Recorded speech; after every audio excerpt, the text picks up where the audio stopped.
السلام علیکم ورحمۃ اللہ وبرکاتہ۔ الحمد للہ وکفی وسلام علی عبادہ الذین اصطفی۔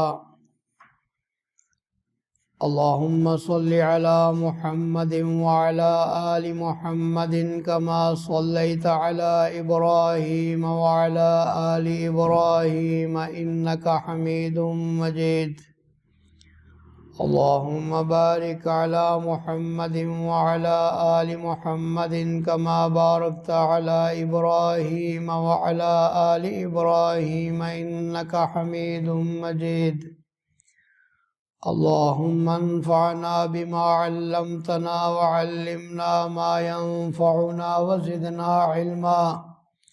رب اشرح لي صدري ويسر لي أمري واحلل عقدة من لساني يفقهوا قولي أما بعد۔ معزز ناظرین، خلاصہ مضامین قرآن کے سلسلہ میں آج ہماری 13ویں نشست ہے، اور آج ہم اللہ کی توفیق سے قرآن مجید کے 13ویں پارے کے مضامین میں سے چند ایک کا علم حاصل کریں گے۔ 13ویں پارے کے آغاز میں سورہ یوسف کا آخری حصہ ہے، اور سیدنا یوسف علی نبینا وعلیہ الصلاۃ والسلام کے واقعہ میں ہم سن چکے ہیں کہ کس طرح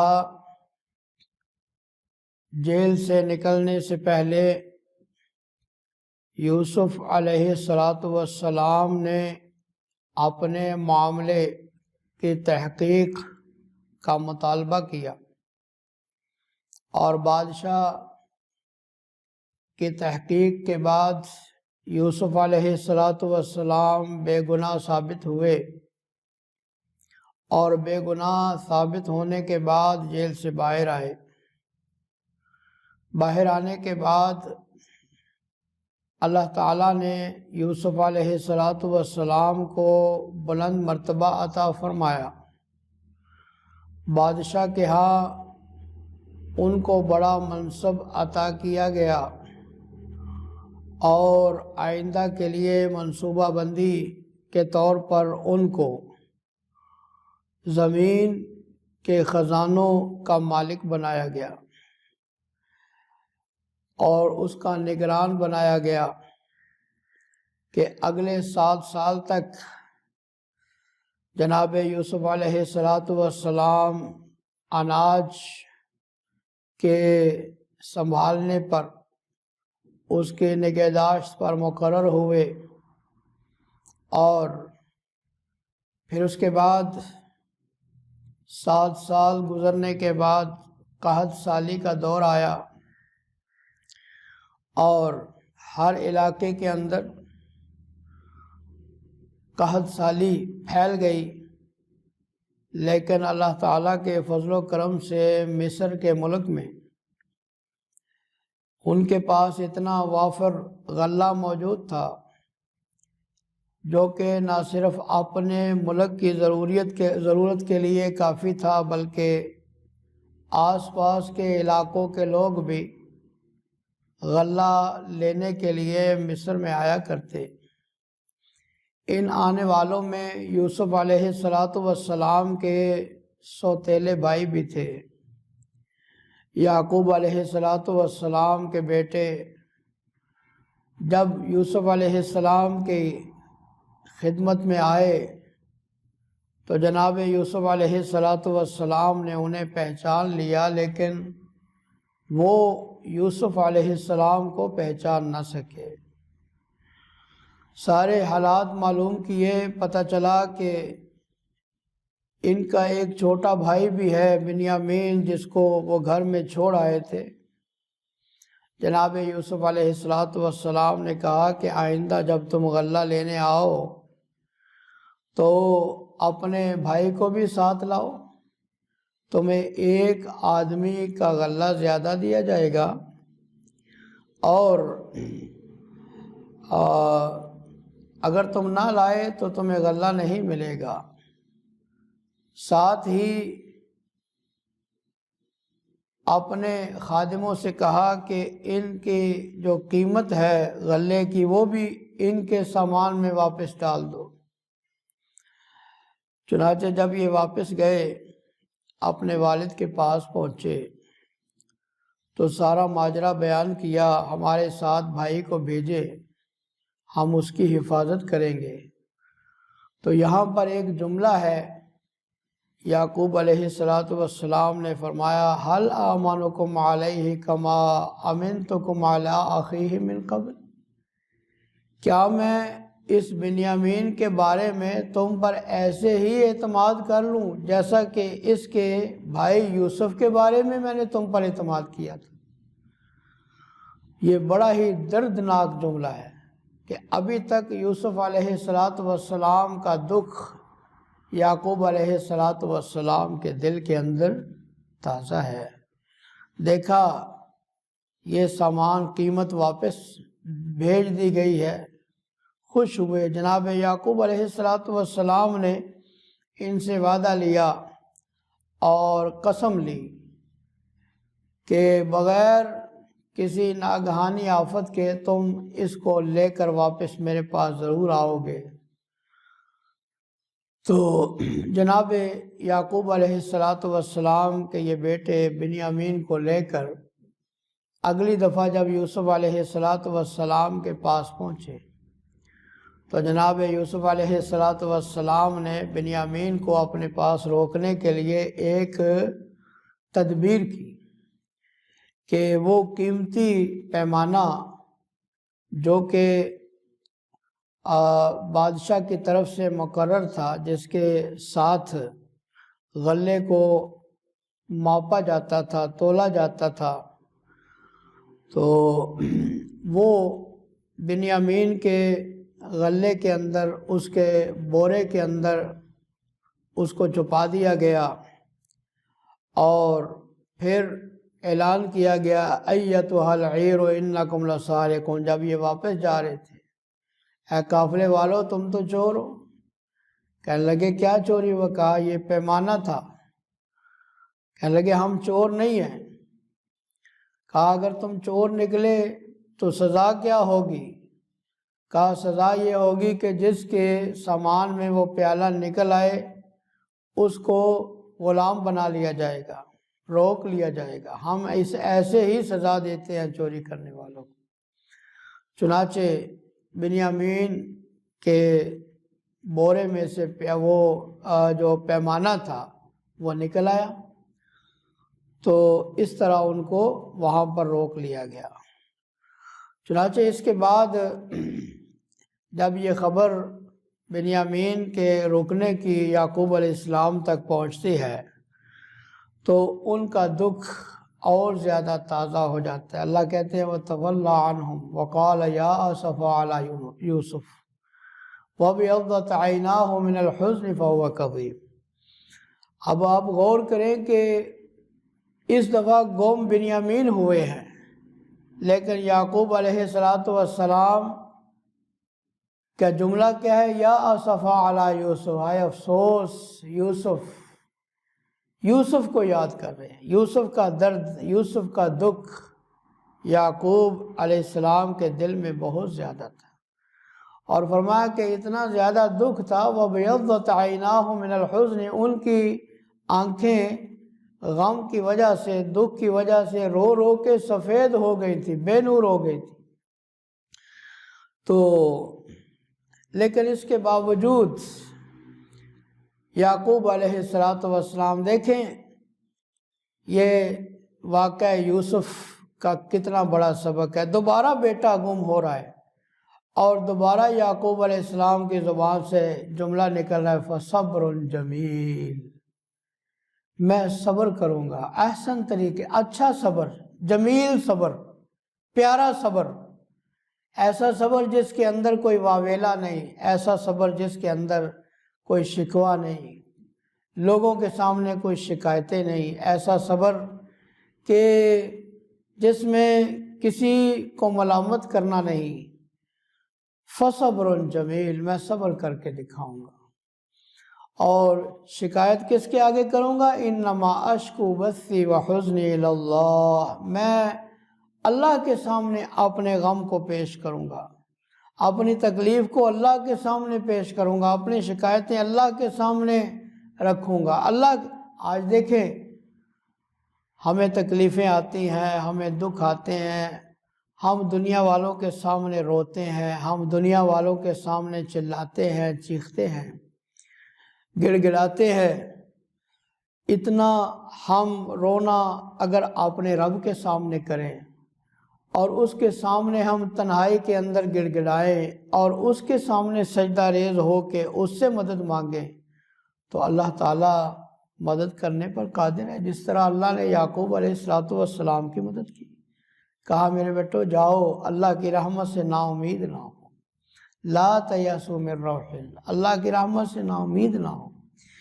چنانچہ اب ان کی حالت کافی پتلی ہو چکی تھی۔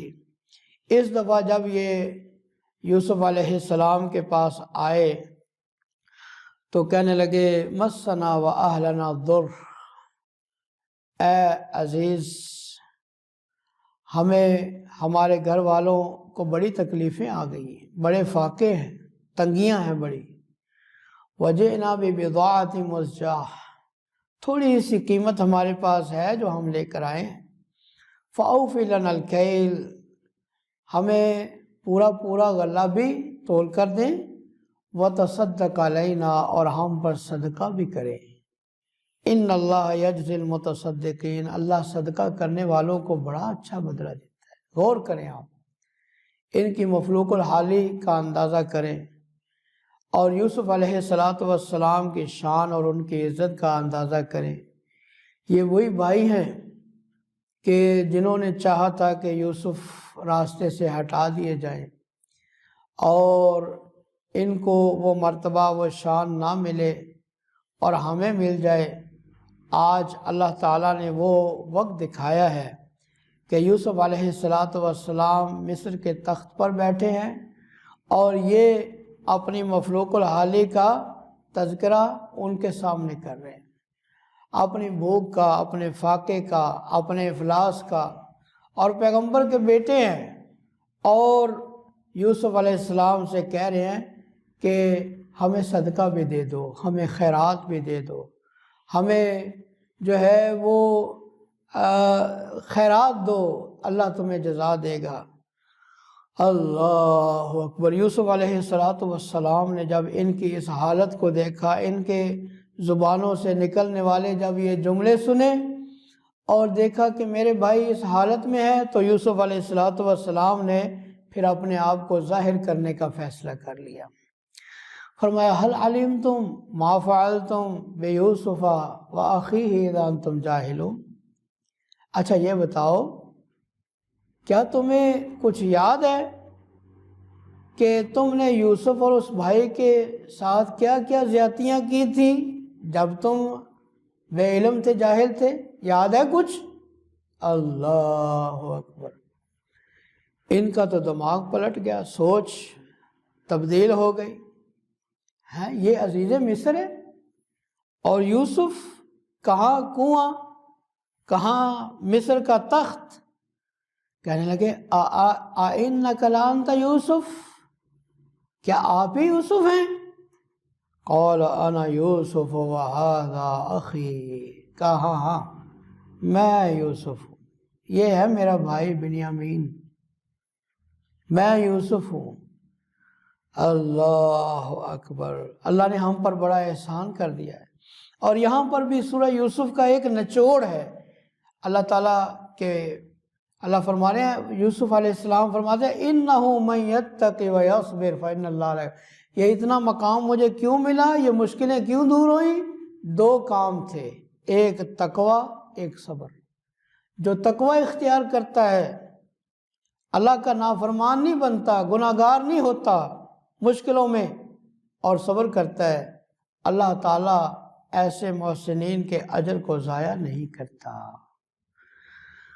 کہنے لگے یوسف آپ کو تو اللہ نے بڑا ہی مرتبہ دے دیا، اللہ نے آپ کو ہم پر فضیلت دے دی، اللہ نے آپ کا رتبہ ہم سے بلند کر دیا، ہم بڑے گناہ گار تھے، ہم خطا کار تھے، غلطیاں ہم سے ہوئیں۔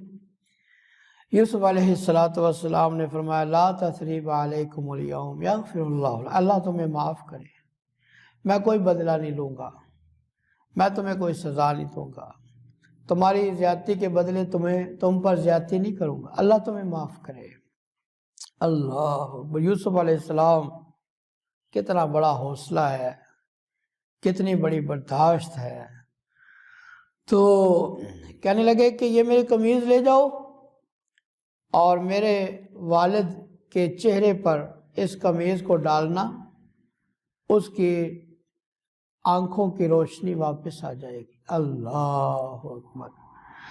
اب یہاں سے یہ قافلہ چلتا ہے مصر سے، قافلہ مصر سے چلتا ہے، اور یوسف علیہ السلام کے والد کنعان میں ہیں، عراق میں ہیں، اور یہ عراق میں بیٹھے ہوئے جو پاس لوگ تھے ان سے کہتے ہیں لوگوں انی لأجد ریح یوسف لولا ان تفندون، اگر تم مجھے خبتی نہ کہو، اگر تم یہ نہ کہو کہ اس بابے کا دماغ چل گیا ہے، تو میں تمہیں بتاؤں کہ مجھے یوسف کی خوشبو آ رہی ہے۔ اللہ اکبر، اللہ اکبر۔ یعقوب علیہ السلام اللہ کے نبی ہیں، اللہ کے پیغمبر ہیں۔ ہاں، کچھ سال پہلے یہی پیغمبر تھے اور یہی یوسف تھے جب ان کو جدا کیا گیا تھا، 2-3 میل کا فاصلہ تھا، اور یوسف علیہ السلام کنویں میں موجود تھے۔ اس وقت یعقوب کو یوسف کی خوشبو نہیں آئی۔ اللہ اکبر، پتہ نہیں چلا۔ اگر ان کو پتہ ہوتا اور وہ غیب کا علم جانتے ہوتے تو کبھی یوسف کو کنویں میں نہ رہنے دیتے، بلکہ اگر نبی یعقوب غیب جانتے ہوتے اور ان کو پتہ ہوتا کہ یہ بیٹے مجھ سے جو اجازت لینے آئے ہیں یوسف کو لے جانے کے لیے، ان کا منصوبہ کچھ اور ہے، یہ میرے لخت جگر کو مجھ سے جدا کر دیں گے، اگر وہ غیب کا علم جانتے ہوتے، دلوں کا حال جانتے ہوتے، تو کبھی اپنے لخت جگر کو ان کے ساتھ نہ بھیجتے۔ اس سے پتہ چلتا ہے کہ پیغمبر کو جب اللہ تعالیٰ کوئی بات بتاتے ہیں تب ہی پیغمبر کو پتہ چلتی ہے، ورنہ پیغمبر کو بھی کسی بات کا علم نہیں ہوتا، پیغمبر عالم الغیب نہیں ہوتے، یہ اللہ کی شان۔ چنانچہ یہ قافلہ آ گیا، قمیص یعقوب علیہ السلام کے چہرے پہ ڈالی گئی، روشنی واپس آ گئی، اور یہ سارا پھر قافلہ جو ہے یہ مصر پہنچا، یہ خاندان مصر پہنچا۔ ان کو یوسف علیہ السلام نے بڑی عزت دی، اور پھر یہی بھائی یوسف علیہ السلام کے سامنے تعظیم کے طور پہ جب جھک گئے، سجدے میں گر گئے، تو یوسف علیہ السلام نے پھر والد محترم کو یعقوب علیہ السلام کو مخاطب کیا، کہا یا ابتی ھذا تعویل رؤیای من قبل، اے میرے ابا جان، وہ خواب جو میں نے بچپن میں دیکھا تھا، یہ آج تعبیر اس کی میرے سامنے آ گئی، یہ ہے تعبیر اس کی، یہ 11 بھائی۔ اللہ اکبر۔ پھر اللہ سے دعا کی، یوسف علیہ السلام نے اللہ کی حمد و ثنا بیان کی اور دعا کی کہ اللہ مجھے موت دینا تو اسلام کی حالت میں، ایمان والی موت دینا۔ پھر سورہ رعد ہے، سورہ الرعد میں اللہ تعالیٰ نے اس بات کا بیان فرمایا ہے کہ وَيُسَبِّحُ الرَّعْدُ بِحَمْدِهِ، یہ جو رعد ہے، یہ جو بادل جو گرجتے ہیں، فرمایا کہ یہ بادل جو ہے اللہ کی حمد کے ساتھ اللہ کی تسبیح بیان کرتے ہیں۔ اللہ اکبر۔ یہ بادل اللہ کی حمد کے ساتھ اللہ کی تسبیح بیان کرتے ہیں۔ یہ اللہ تعالیٰ کی کائنات کی ہر چیز اللہ کی تسبیح بیان کرتی ہے۔ اور پھر سورہ الرعد کے اندر اللہ سبحانہ و تعالیٰ نے اولو الالباب جو عقل والے لوگ ہیں، عقل مند لوگ، حقیقی طور پر جو عقل مند لوگ ہیں، ان کی کچھ صفات بیان فرمائی۔ اللہ کے ساتھ کیے ہوئے وعدے کو پورا کرتے ہیں، اللہ کے ساتھ کیے ہوئے وعدے کو توڑتے نہیں، صلہ رحمی اختیار کرتے، ان کے دلوں میں اپنے رب کا خوف ہے، ڈر ہے، وہ برے حساب سے ڈرتے ہیں، صبر کرنے والے، نماز کو قائم کرنے والے، اللہ کی راہ میں مال کو خرچ کرنے والے ہیں، اور فرمایا ان کے لیے کامیابی ہے، آخرت میں ان کے لیے باغات ہیں، اور فرمایا کہ ان کی شان یہ ہے جنت کے اندر والملائکۃ یدخلون علیہم من کل باب، ہر دروازے سے اللہ کے فرشتے ان کے پاس آئیں گے اور کیا کہیں گے؟ یقولون السلام علیکم، ان کو سلام کہیں گے، تم پر سلامتی ہو، سلامتی ہو۔ یہ شان کس طرح ملے گی؟ بما صبر، تم صبر کی وجہ سے۔ فرمایا کہ یہ جو عقل والے لوگ ہیں، اس کے جو ان کی صفات کے جو برعکس لوگ ہیں، برعکس صفات کن کی ہیں؟ جو اللہ کے وعدے کو توڑنے والے ہیں، قطع رحمی کرنے والے ہیں، زمین میں فساد پیدا کرنے والے۔ تو ان لوگوں کا تذکرہ بھی اللہ تعالیٰ نے اس سورہ کے اندر ارشاد فرمایا۔ پھر اس کے بعد سورہ ابراہیم ہے۔ سورہ ابراہیم کے اندر اللہ سبحانہ و تعالیٰ نے اس بات کا تذکرہ فرمایا کہ جو لوگ اللہ کی نعمتوں کا شکر ادا کرتے ہیں، اللہ تعالیٰ ان کی نعمتوں میں اضافہ کر دیتے ہیں، اور جو اللہ کی نعمتوں کی ناشکری کرتے ہیں، اللہ ان سے اپنی نعمتوں کو چھین لیتے ہیں۔ وَإِذْ تَأَذَّنَ رَبُّكُمْ لَئِن شَكَرْتُمْ لَأَزِيدَنَّكُمْ وَلَئِن كَفَرْتُمْ إِنَّ عَذَابِي لَشَدِيدٌ۔ اللہ تعالیٰ ہمیں اپنی نعمتوں کا شکر ادا کرنے کی توفیق عطا فرمائے۔ شیطان جہنم کے اندر جب جہنمی جہنم میں چلے جائیں گے تو شیطان جہنمیوں کے سامنے ایک تقریر کرے گا، اس کا تذکرہ اللہ نے سورہ ابراہیم میں فرمایا۔ کیا کہے گا شیطان؟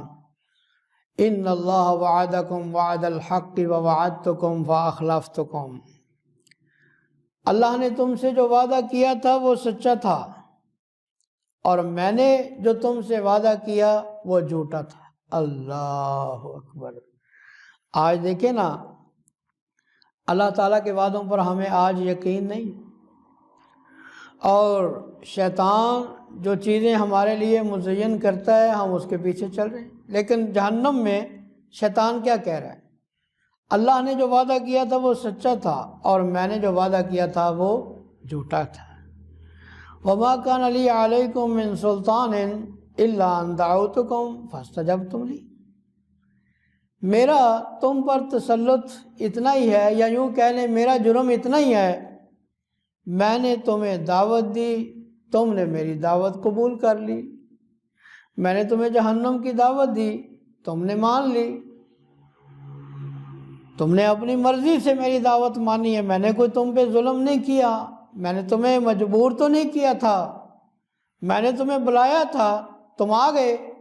فَلَا تَلُومُونِي وَلُومُوا أَنفُسَكُمْ، تم مجھے برا بلا نہ کہو، برا بلا کہنا ہے تو اپنے آپ کو برا بلا کہو، مجھے نہ کوسو کہ میں نے تمہیں یہاں پر میں لے کر آیا ہوں۔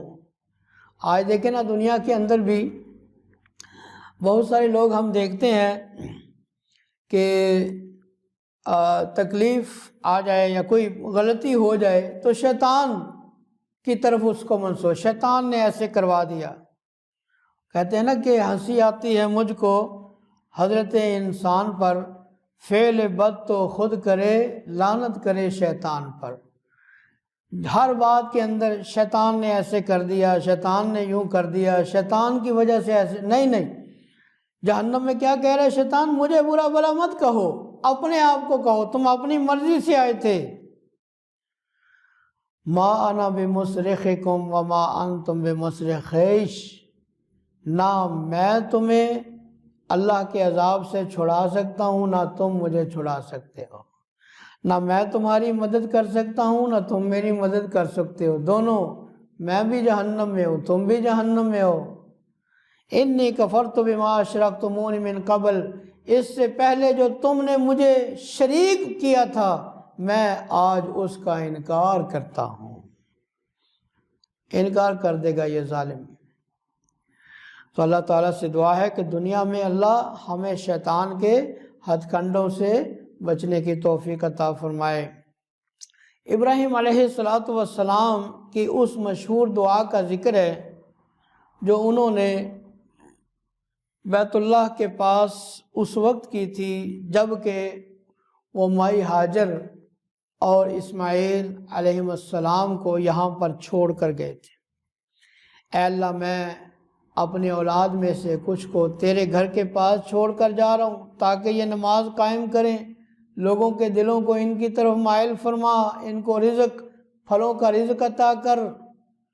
تو یہ جو ہے دعا جو انہوں نے کی تھی، اور پھر وہ دعا جو انہوں نے اپنی اولاد کے لیے کی، رب اجعلنی مقیم الصلاۃ ومن ذریتی ربنا وتقبل، اللہ مجھے نماز کا قائم کرنے والا، میری اولاد کو نماز قائم کرنے والا بنا۔ اس دعا کا یہاں پر ذکر ہے، اور اس سورہ ابراہیم کے آخر میں آخرت کا منظر ہمارے سامنے رکھا گیا، قیامت والے دن حساب و کتاب، جہنم، مجرموں کا کیا حال ہوگا، اور وہ کس طرح بیڑیوں کے اندر جکڑے ہوئے ہوں گے، اور ان کا لباس جو ہے وہ تارکول کا ہوگا جہنمیوں کا۔ اللہ سبحانہ و تعالیٰ سے دعا ہے اللہ ہمیں جہنم کے عذاب سے محفوظ فرمائے، قرآن کریم کو سمجھنے عمل کی توفیق عطا فرمائے۔ وآخر دعوانا ان الحمد للہ رب العالمین۔